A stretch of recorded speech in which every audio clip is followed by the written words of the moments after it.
हिम्मत नहीं हारेंगे, कोई भी फैसला आ जाए, किसी भी तरीके का फैसला, क्योंकि राहुल गांधी जी ने साफ कह दिया था कि डरेंगे नहीं, हर कीमत चुकाने को तैयार हैं। तो फिर जेल तो बहुत छोटी बात है। जो फैसला आएगा वो देश हित में आएगा, राहुल गांधी जी के हित में आएगा, क्योंकि ये जिस तरीके से पुरनेश मोदी की तरफ से जो हलफनामे और जो तमाम जो पिटिशंस लगाई गई हैं, जो मानहानि का केस दायर किया है, वो पूरे उसके अंदर बहुत सारे ऐसे लूप होल्स हैं कि अगर वो उसकी अगर सही से सुनवाई की जाए तो वो टिक ही नहीं सकता है। राहुल गांधी जी जेल जाने को भी तैयार, जेल जाने से राहुल गांधी जी डरते नहीं हैं और ना ही वो डर रहे हैं। कोई भी कांग्रेस का कार्यकर्ता किसी से नहीं डरता है, वो हर मुद्दे पे मुखर तौर पर बोलता रहा है, बोलता रहेगा। ये लड़ाई लंबी है और हम लड़ेंगे और जीतेंगे।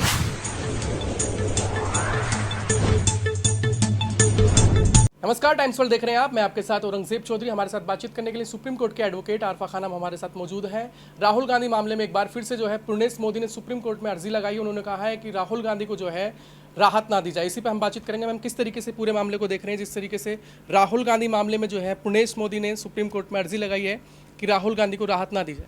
देखिए, पुरनेश मोदी ने 2 तारीख को हलफनामा दिया है कोर्ट के अंदर, जो कि कोर्ट की तरफ से जवाब दाखिल करने के लिए कहा गया था और पुरनेश मोदी की तरफ से जवाब दाखिल कर दिया गया है। लेकिन देखिए, 4 तारीख को सुनवाई होनी है। पिछली बार भी जस्टिस BR गवई और प्रशांत कुमार मिश्रा की बेंच ने इस पूरे मामले को सुना था और 4 तारीख का समय दिया था जवाब दाखिल करने के लिए। देखिए, अब जवाब में अभी पुरनेश मोदी की तरफ से क्या दाखिल किया गया है, जाहिर सी बात है एक ही बात कि तमाम मोदियों का अपमान हो गया है और राहुल गांधी जी बहुत अहंकारी हैं और बहुत ज़्यादा उन्होंने ऐसा अपराध कर दिया है जिसकी कोई सज़ा नहीं है, जिसकी 2 साल भी सज़ा उनको लगता है कि शायद इस जो उन्होंने एक भाषण के दौरान उन्होंने एक बात कही थी, शायद वो इतनी बड़ी सज़ा है कि उस सज़ाए मौत की सज़ा सुना देनी चाहिए जज साहब को। तो पुरनेश मोदी की तरफ से तो इस तरीके का हलफनामे में नज़र आता है कि तमाम बातें जो पुरनेश मोदी कर रहे हैं, ये वही पुरनेश मोदी हैं जो भाजपा के विधायक हैं, जिनकी बहुत जल्दी भावना आहत हो जाती है।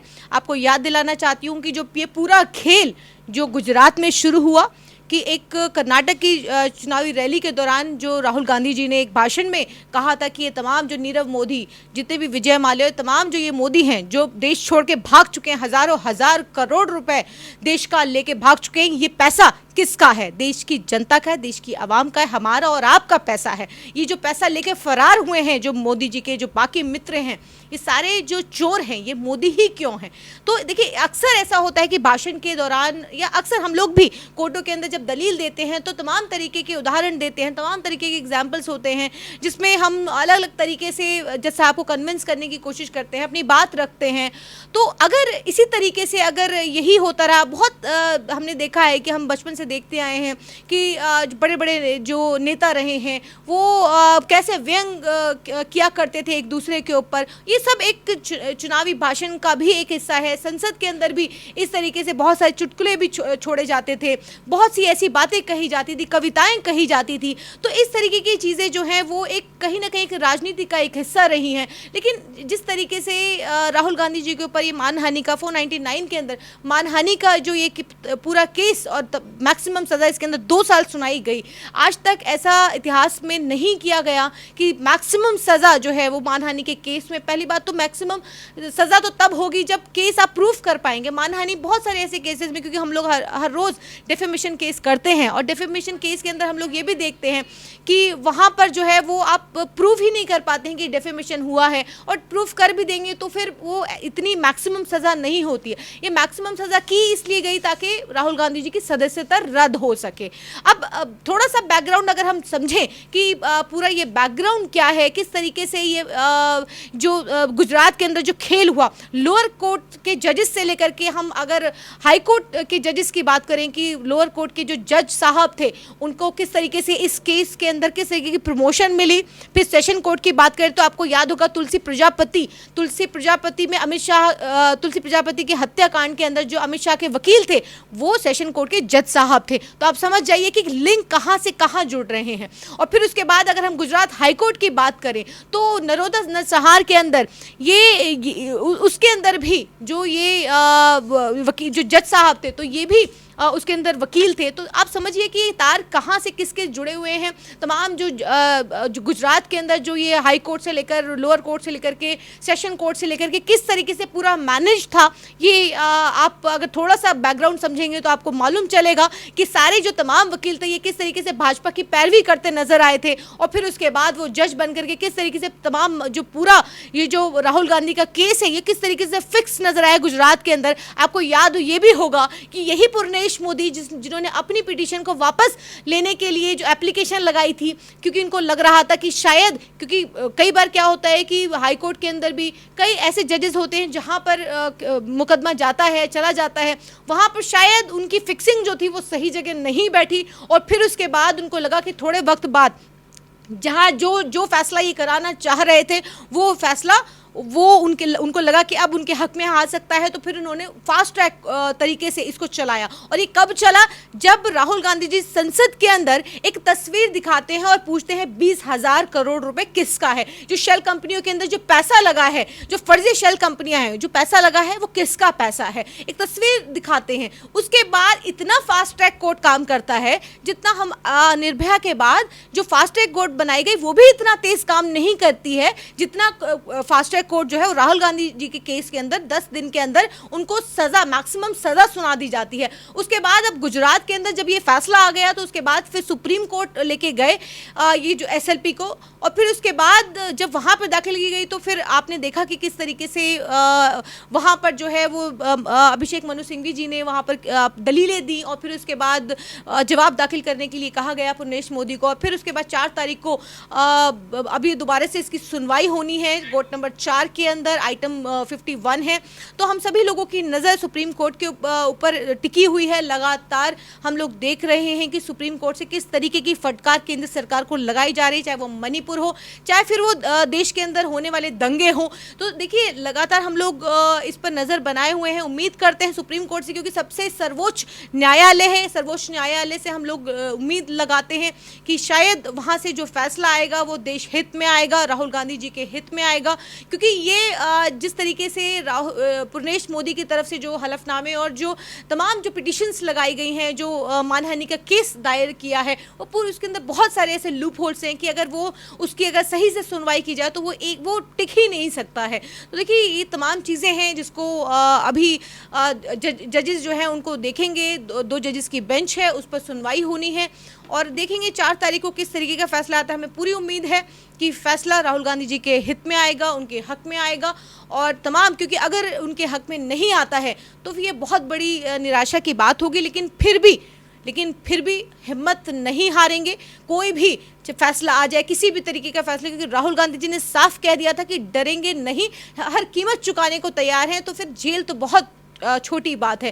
देखिए जिन्होंने भी आज़ादी के आंदोलन में भाग लिया, हिस्सा लिया, चाहे वो महात्मा गांधी से लेकर के जवाहरलाल नेहरू से लेकर कितने साल उन्होंने जेलों के अंदर काटे। अगर आप उनका वो वक्त देखेंगे, आप अगर भाजपा का, आप दूर मत जाइए, भाजपा का की अगर हम बात करें तो भाजपा का भी अगर आप देखेंगे तो किस तरीके से जो मुकदमे जो 2002 का जो गोधरा कांड था, किस तरीके से उन पर कंडीशंस लगी हुई थी, वो बाहर विदेश यात्रा नहीं कर सकते हैं। बस वक्त की बात है और अब वक्त पलटता है। योगी के ऊपर तमाम मुकदमे थे और वो फर्जी नहीं थे, वो सही मुकदमे थे कि इतने हत्या, बलात्कार, चोरी, तमाम तरीके के जो उन पर मुकदमे थे, तमाम आपराधिक मामले थे, संगीन आरोप थे। लेकिन फिर सत्ता में आते ही किस तरीके से वो सारे जो मामले हैं वो सारे विड्रॉ हो गए। और फिर देखिए अब उम्मीद करते हैं, क्योंकि ये तो मानहानि का एक छोटा सा मुकदमा है जिसमें मैक्सिमम सजा, ये तानाशाह सरकार मैक्सिमम सजा देकर के आवाज़ को बंद कर देना चाहती है। जिस तरीके से संसद के अंदर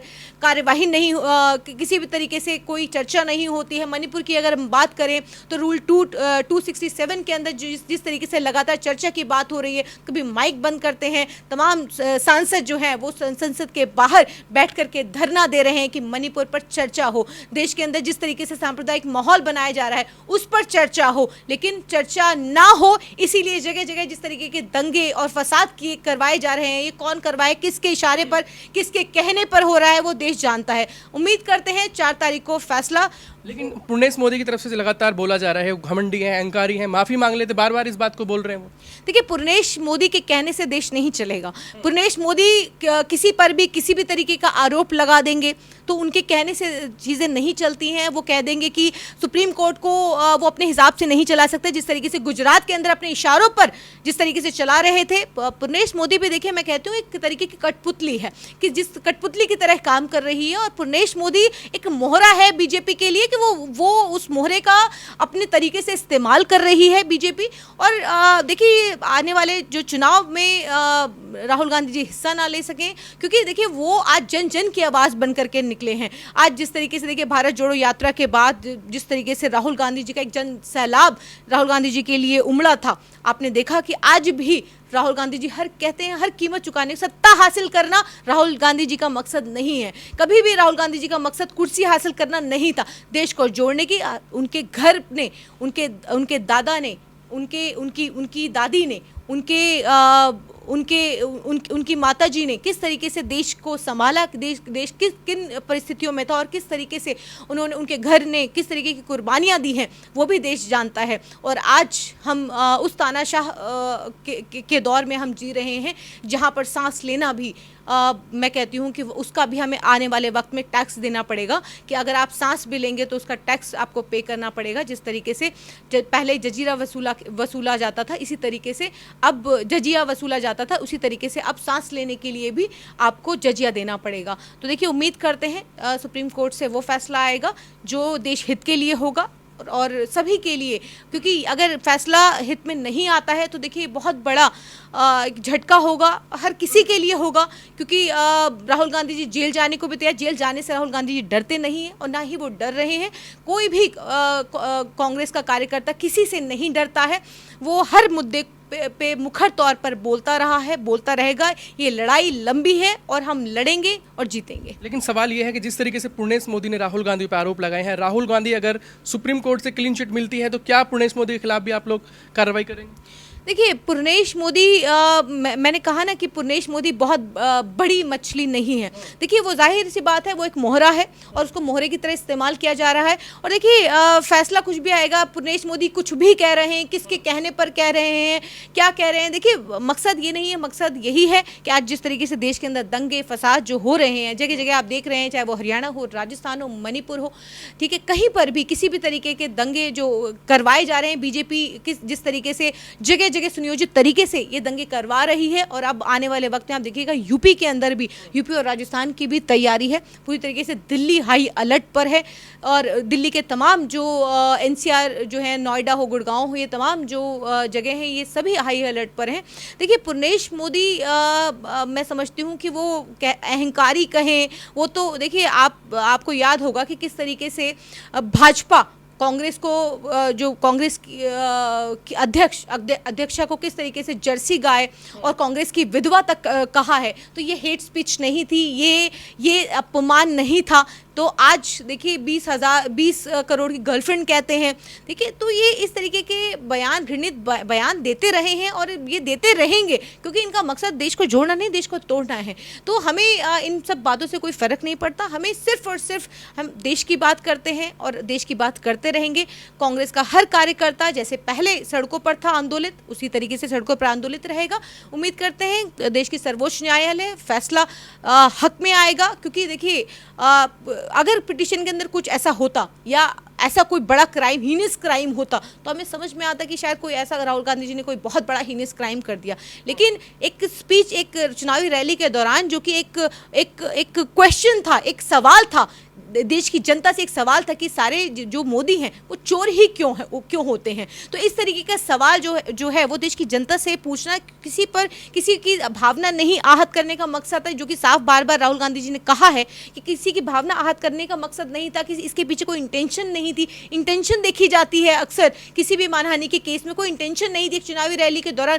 देखिए, अगर आप मोदी जी के अगर बयान उठा के देखें, सबसे ज़्यादा अल्पसंख्यकों को गाली मिलती है, सबसे ज़्यादा अल्पसंख्यकों को गालियाँ दी जाती है, हर स्टेज हर माइक से उनके नरसंहार की बात की जाती है, उनको पलायन करने के लिए बार बार कहा जाता है। तो फिर क्या एक जो समुदाय है, जो एक मुस्लिम समुदाय है, आपको नहीं लगता कि उसकी भावना आहत होती है, उसकी भावना भी कोई मायने रखती है? तो एक समुदाय के लिए आप कुछ भी जहर उगलिए, एक समुदाय के लिए आप कुछ भी बोलिए, आप ये कहिए कि आप उसके नरसंहार की बात करिए, गोली मारो सालों को, देश के गद्दारों को इस तरीके की बात कहते हैं, और कुछ जो ब्रेन वॉश लोग हैं वो बंदूक लेकर के और तलवारें लेकर के पहुंच भी जाते हैं और हत्या भी कर देते हैं।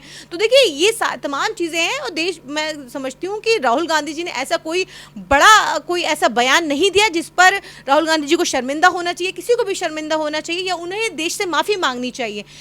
किसी भी तरीके से माफ़ी मांगने की ज़रूरत नहीं है। जैसा उन्होंने कहा पुर्णेश मोदी ने कि राहुल गांधी जी को माफ़ी मांग लेनी चाहिए थी, वो सावरकर नहीं, उन्होंने पहले ही कहा कि मैं सावरकर नहीं हूँ कि मैं माफ़ी मांगूंगा। हाँ, अगर कोई गलती होती तो ज़रूर माफ़ी मांगते, या कोई उन्होंने गलती ऐसी की होती, लेकिन उन्होंने एक सवाल किया, किसी की भावना आहत नहीं की, कोई भावना आहत करने का कोई मकसद इसके पीछे नहीं था, क्योंकि जो 499 है, जो डेफेमेशन है, उस डेफेमेशन के पीछे इंटेंशन भी ज़रूरी है, लेकिन वो इंटेंशन कहाँ है? वो इंटेंशन तो थी ही नहीं किसी की भावना आहत करने की। अगर किसी मोदी को, ये जो मोदी समाज को, ओबीसी समाज को अगर उनकी भावना को आहत किया तो कहाँ, क्या इंटेंशन थी? सिर्फ एक सवाल था, जो सवाल पूछा उन्होंने। लेकिन अगर लगता है कि पूरी ओबीसी समाज को जिस तरीके से जोड़ दिया गया, ये कह दिया गया कि ये तो भावना होती है, तो इसको प्रूफ करिए। लेकिन ये कह देना कि उनको राहुल गांधी जी को फांसी पर चढ़ा दो, तो ये तो देखिए जस्टिफाइड नहीं है ना। आखिरी सवाल, किस तरह की उम्मीद कर रहे हैं फैसला आना है, और सुप्रीम कोर्ट से किस तरह की उम्मीद कर रहे हैं? देखिए, सुप्रीम कोर्ट से पॉजिटिव उम्मीद है, उम्मीद करते हैं जिस तरीके से आजकल फैसले आ रहे हैं, और लग रहा है कि सुप्रीम कोर्ट पूरी तरीके से इस केस को कम से कम इसको पढ़ेगा, इसको सुनेगा, और इस पर वो फैसला करेगा जो देश हित में हो। क्योंकि राहुल गांधी जी का केस कोई ऐसा केस नहीं है कि जिसमें बहुत ज़्यादा कुछ इसके अंदर ऐसी चीज़ें हों कि जिस पर बहुत गंभीरता से सोचने की ज़रूरत है।